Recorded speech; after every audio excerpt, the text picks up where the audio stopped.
हां. सांगू? तुमचं नाव सांगा.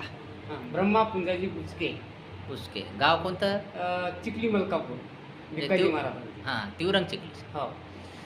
तर तुम्हाला भिकाजी महाराजांच्या सोबत तुम्ही सेवा करायला, त्याची पिशवी धरायला होते. तर किती दिवस होते? 3 महिने होतो. 3 महिने. हो. तर तुम्हाला ₹500 महिना होता. 500 रुपये महिना होता मला. ते नुसतं सेवा सोबत हो, राहायचं. हो, सोबतच राहायचं. तर मग किती कुठं गेले तुम्ही समजा? आम्ही म्हणजे आंध्राकडे तिकडं बऱ्याच ठिकाणी गेलो आम्ही. हां, हां. हो.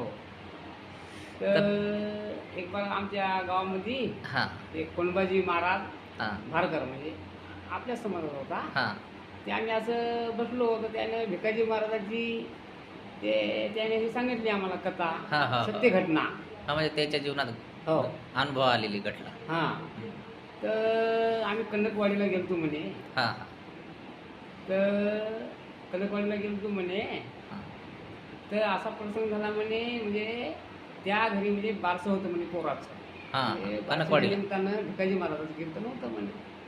तर बरं. सकाळी उठल्यावर त्या घरवाल्यानं 11 रुपये दक्षिणा दिली म्हणे कीर्तनाची. कीर्तनाची हं.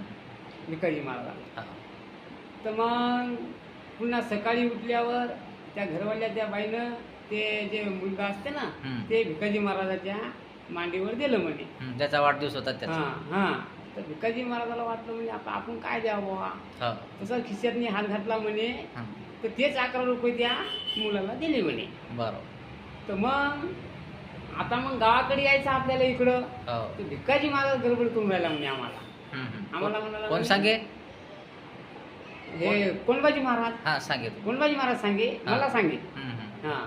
तर भिकाजी महाराज आम्हाला गडबड करायला म्हणे हं. की बुवा आता चला गावाकडे, आता टाईम होत यायला आता. हो. तर ते घरवाला म्हणाला म्हणे बुवा जेवून जा. हो. नाही म्हणलं म्हणे आता आम्ही निघतोच म्हणलं म्हणे आता. हां. असं म्हणलं म्हणे. आता भिकाजी महाराजाला माहित आपल्या खिशात पैसे नाही बुवा. हो. आणि ते लोक म्हणाले म्हणे बुवा आता गाडीच येते बुवा हं. महामंडळाची, बसून जा. नाही म्हणलं म्हणे आम्ही निघतो म्हणलं म्हणे तेवढा. तर मग हे भिकाजी महाराजांना प्रश्न सांगितला कोंडबाजी महाराजांना, हो. बुवा आपल्याला 11 रुपये आलते कीर्तनाचे, ते पैसे मी त्या मुलाला दिले. हा. तसे आता पैसे नाही, हा. म्हणून मी गडबड करायलो बुवा की आपल्याला पैदल निघायचं. हां.